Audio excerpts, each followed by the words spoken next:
તો ભગત અમને બહુ બધી હવા છે કે જ્યાં સુધી તમારી ધોતી નહીં ખેંચાઈ જાય ને ત્યાં સુધી શેડો મૂકવા થતો નથી.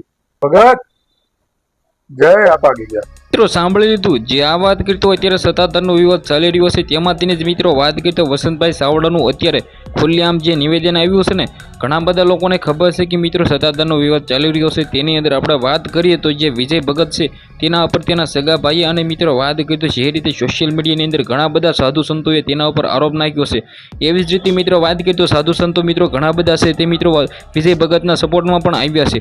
હવે શું છે માહિતી, આગળ તમને બધી જ માહિતી દેવા જઈ રહ્યો છું, પણ એની પહેલાં આપણી ચેનલમાં તમે પહેલી વાર આવ્યા હોય તો સબસ્ક્રાઇબ કરવાનું ખાસ કરીને ભૂલવા નથી, કારણ કે મિત્રો આપણી ચેનલમાં આવા નવા ઇન્ટરેસ્ટિંગ વાયરલ ટોપિકના વિડીયો સૌથી પહેલાં તમને બધા લોકોને જોવા મળી જતા હોય છે. હવે મિત્રો વાત કરીએ તો તમને લોકોને ખબર છે કે વસંતભાઈ સાવડા છે તે પોતે મિત્રો વાત કરીએ તો ઘણા બધા કોલ રેકોર્ડિંગ વાયરલ થતા હોય છે, તેની યુટ્યુબ ચેનલ પણ છે.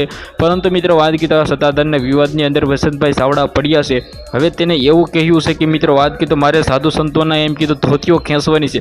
હવે ભાઈ તેને પર્સનલી શું દુશ્મની હોય એ તો ખબર નથી, પરંતુ મિત્રો વાત કરીએ તો આના લીધે ભાઈ સત્તાધારનું નામ જરૂર બદનામ થઈ રહ્યું છે.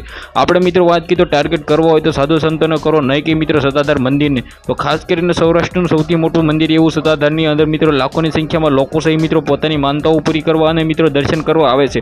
પરંતુ મિત્રો વાત કરીએ તો જે રીતે વસંતભાઈ સાવડાએ કહ્યું છે, હવે તેમના મંતવ્ય તેમનું સાચું છે, પરંતુ મિત્રો વાત કરીએ તો ઘણા બધા લોકો ખોટું પણ કહે છે અને ઘણા બધા લોકો સાચું પણ કહે છે. હવે મિત્રો આના વિશે આપણે કોઈ પણ પ્રકારના વિરોધ કરતા નથી. વસંતભાઈ સાવડા મારા સગા નથી થતા, સાથે મિત્રો વાત કરીએ તો આપણે કોઈ આ વિવાદની અંદર પડવા નથી માંગતા, પરંતુ ભાઈ આ તો વાયરલ થઈ રહ્યું છે તે માટે તમને બધા લોકોને હું કહી રહ્યો છું. બાકી આ વિડીયોને વધારે લોકોને શેર કરી દેજો. આના વિશે તમારું શું કહેવું છે, તમારું જે પણ કહેવું હોય એ કમેન્ટ સેક્શનમાં બતાવી દેજો. આજના વિડીયોમાં આટલી જ માહિતી. આપણે એક નવા વિડીયો મળી ત્યાં સુધી જય હિન્દ, જય ભારત.